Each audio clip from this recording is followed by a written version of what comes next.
This is your before and after story. Prepare for an incredible career in nursing. At Southeastern College, experience expert hands-on training. Learn real-world skills in our professional lab and simulated settings. And train for opportunities as a practical nurse, registered nurse, or career advancement with our RN to BSN program. At Southeastern College, your future is bright. Visit sec.edu to get started. Page 94, the Private Eye Podcast. Hello and welcome to another episode of Page 94. This is the Paul Foot Awards Winner Spectacular. Over the last 6 days, you have heard all about the shortlisted entries for this year's Paul Foot Award for campaigning and investigative journalism. 6 fantastic stories. We're going to be finding out who has actually won the big gong and check in a moment's time. Before that, though, we're going to go to last year's winner, Tristan Kirk of the Evening Standard, to tell us what his story was about and, more importantly, how things have changed since last year. So, over to Tristan. Yeah, my reports were on the single justice procedure, which is a criminal case process, deals with hundreds of thousands of allegations each year. And there are deep flaws in the system whereby people are harshly and unjustly convicted in a system which is set up for cost-cutting and efficiency and not necessarily for fairness. So my reports brought out some of those cases that pass through the system against people with dementia, people who are grieving deaths, who are facing criminal convictions for not paying bills in their time of need, and our reporting brought to the fore some of those flaws, as well as some of the other problems with the system about targets being set for dealing with justice, which obviously leads to efficiency being put above fairness. The details of the stories that you had found were shocking because there were people being prosecuted over really minor things, people who had never done anything wrong before, and frequently, as you say, people who didn't really understand the system that they had been put into, and then people who, if they, for example, had dementia and had not renewed their driving insurance, somehow were put into this enormous justice machine, which then led to them being criminally convicted, and it was kind of outrageous to hear, and I think it got compared at the time to the post office story, just because of the evident unfairness, the evident injustice baked into this system. I hope that you're going to say that in the years since you won the award, this has all changed. I wish I could say it's all changed. There are positives. I think winning the award was obviously a great accolade, but what it did was it put the stories and the issue onto a level that I think made the government sit up and take notice. It's been almost a year, and the problems that were identified back then still exist, and the system continues to operate largely unreformed, which to me is an ongoing scandal and something of a national disgrace. But the Labour government has undertaken a consultation between March and May to ask what possible changes could be made. And so there is a sort of a light at the end of the tunnel that they are thinking about changing things, making prosecutors in the system read the mitigation letters, a rather simple change to things, the kind of obvious thing that you would think already happens but doesn't. The problem I have is that it's now mid-May and the government hasn't committed to any kind of a timetable for when they might do this. Mm-hmm. And so this system rolls on week by week. This is a system that was invented in 2015. So this has been going on for many, many years. The fact that I've started reporting on it doesn't mean that it's only just started happening. As we're speaking this morning, the latest story about the single justice procedure, written by you, was published on the Standard website 3 hours ago, about a mother who was convicted of not paying an £8.75 car bill while she was grieving the death of her baby. And that's, it's clearly these things are ongoing. It makes you really furious, to be honest with you, to come across a case like that.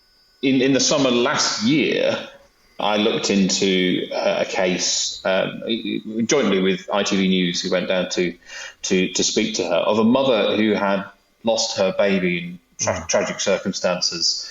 And she, at that time, grieving, obviously devastated. She hadn't paid her car insurance. She was then prosecuted and convicted in the single justice procedure. And once we'd highlighted that case, they went back, revisited it. It was obviously wrong, not something that our court should be doing. And the conviction was overturned. And then we move forward a year and we have the latest case, which was literally last week, of a mother who lost her baby in terrible circumstances and didn't pay for the car tax. It's almost exactly the same thing, and we are nearly a year later, and we're still dealing with the problem. It just makes you really mad that nobody in power has said, okay, there might be bigger changes we need to make to this system, but there are these obvious small changes that can be made, and yet nobody's doing it. So as much as I'm happy that there are politicians and officials who are looking at this, every week these cases come up. Winning the Paul Foot Award was just a fantastic launch pad for this story. And I really appreciated that this recognition of an issue that really had trucked on in the background for me for many months, if not years, without receiving much attention at all. And I think Private Eye's got an incredible record of highlighting and recognising stories and issues that don't grab the national media agenda in any way, that really struggle to make that kind of breakthrough. And I appreciate that. And that's obviously led to an awful lot of other things to do with the single justice procedure being put onto the national agenda as a consequence. A few months after winning the award, I reported on a very, very niche anomaly within the system to do with train fare evasions that people have been convicted and sentenced in the single justice procedure of fare evasion when that wasn't allowed to be done in the single justice procedure because of its fast-track court process nature. It was a very technical, niche story that people on train blogs and enthusiasts had been talking about for a long, long time. And incredibly unexpectedly, that issue was then seized upon by the government and the courts, and something like 70,000 convictions were then overturned. I really do believe that that's something that wouldn't have happened if this issue weren't on the national agenda, because that's the kind of thing that could very, very easily be swept under the carpet. But it's because Private Eye had seized on this and said this is a really big issue. I do genuinely believe that helped to convince people in power to say, look, we need to take this seriously. We can't just sweep this one under the carpet. So thanks to Tristan there. That was last year's award. Now we're going to go over to Ian as he makes his speech and announcement of this year's winner. So, good evening and welcome to the Foot Awards 2025. These are the premier journalistic awards. There was another big event for journalists, the Sir Harry Evans Investigative Journalist Summit. This took place earlier this month. No one from Private Eye invited. But it featured a lot of prominent UK figures. One of these figures who appeared on the platform was billed as a truth teller. His name was Alistair Campbell. WTF, as the younger journalists say, and WMD, as us older ones do. So this is a traditional event. I mean, it is a particularly sad day. Today is the death of Brexit, which obviously is source of great sadness all round, particularly for the Tory papers who've been claiming benefits for all those years. Boris Johnson, writing, obviously fellow journalist, he's... cheap but inevitable. He wrote about Keir Starmer. He said Keir Starmer was the orange, ball-chewing, manacled gimp of Brussels.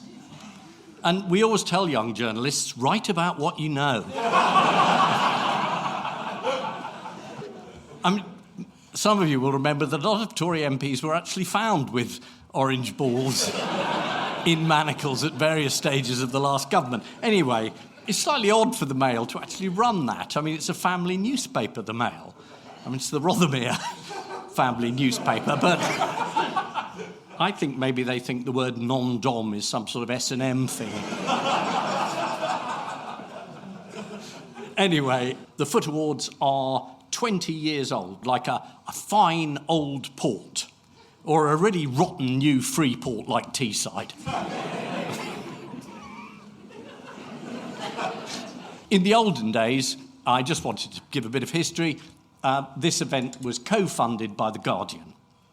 But The Guardian became very short of money, and as they still are, and The Guardian decided they could no longer pay for the award or for this party, which, let's be honest, they're down to their last £1 billion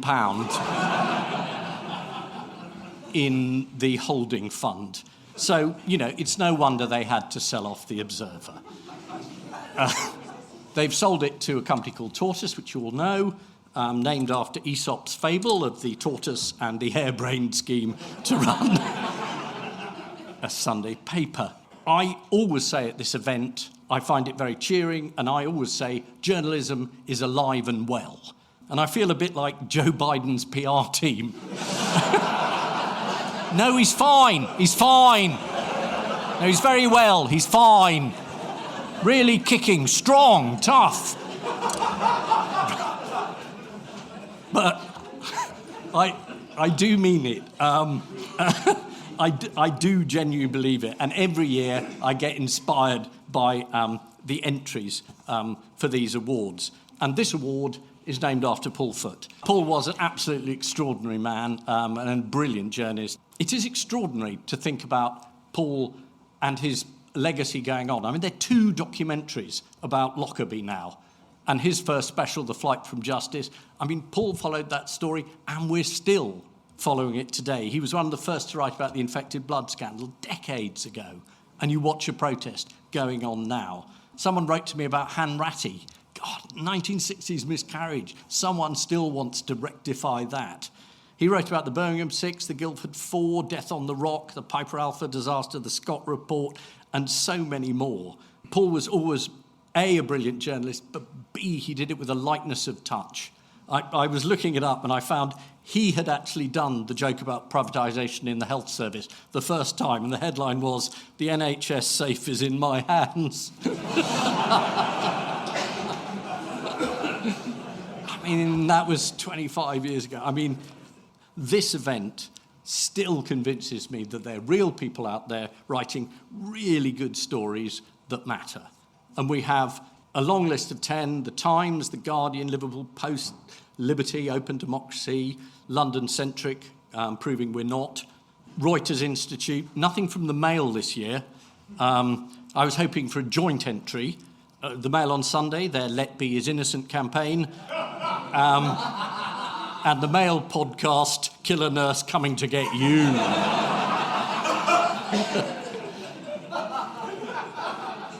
Anyway, maybe next year. The Paul Foot Awards 2025. Patrick Butler and Josh Halliday. Could you come up? Patrick, Josh, congratulations on winning. You must be very glad. I'm completely over the moon. Of all the awards, of all the journalistic awards, this is the one. I mean, this is the one that when we've discussed it, we've thought, this is the one we really want to win. And my God, we've won it. It's amazing. We've just spoken to Tristan Kirk, last year's winner, who talked about the changes in the single justice procedure, his story, and how the story's evolved from last year to this. In an ideal world, when you're back for next year's award, what would you like to have seen happen with this story? I mean, if we're back here in a year's time, we'd like to see an end to the sort of persecution of unpaid carers, an end to the criminal prosecutions, an end to the punishing of people via this cliff edge fiasco, and this is really an important point about, does the state side with unpaid carers who are propping up the social care system and give them the benefit of the doubt when they are just trying to survive? That's all they're doing. They're not trying to con the system. They're not, defrauding the public purse by earning an average of 50p or £1 over the threshold for a year or two. They're just trying to survive in an incredibly difficult time of their life. And so what we really want is a more compassionate system. You mentioned in your speech, Patrick, the editorial support that you'd had, and I think it's always worth talking about that a little bit. I wonder if you'd mind saying a bit more about that now. I think when I first came to the news desk with the story, they thought this was a great story. They recognised the injustice. And I think lots of people think that carers don't matter. Who are carers? They're just basically hundreds of thousands, if not millions, of mainly middle-aged women who look after their loved ones, whose lives are basically an act of love to their family and their sons and their daughters and their partners. In the back of my mind, I was thinking, like a journalist is always thinking, is this a story? And the more we did it, the more I thought this is an amazing story. And thanks to my colleagues who saw this and put a lot of resource and time and energy and enthusiasm behind it. They backed us at every stage. They cleared the front page every now and then for us to do a story. They gave us space inside. We went on the podcast. They backed it from start to finish, and I have to say, that was a great judgment on their part. I don't even need to ask this.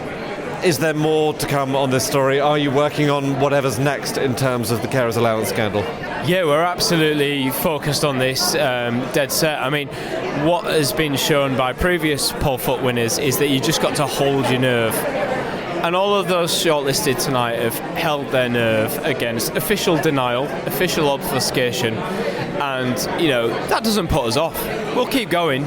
This award, I hope, will really turbocharge our investigation, put it in the public spotlight even more than it is, and, power us on to proper change in government. The main reason why this story happened, and it worked, and it made so many people angry at the unfairness, was that lots of people, unpaid carers, not least, spoke to us. And they were incredibly brave. Most of them were very ashamed of what they've done. They thought it was their fault. They thought no one was listening to them and would listen to them, and they were just going to take their punishment beating. And their bravery in talking to us was incredible. And I think both of us would say that, if anything, this award is dedicated to unpaid carers. So that's it from this year's Paul Foot Award. We will be back again next year with another Paul Foot Award, but we'll also be back again tomorrow with another regular episode of Page 94. Tune in, it's going to be great fun. We'll see you then. Thanks to you for listening, and as always to Matt Hill of Rethink Audio for producing. Bye for now.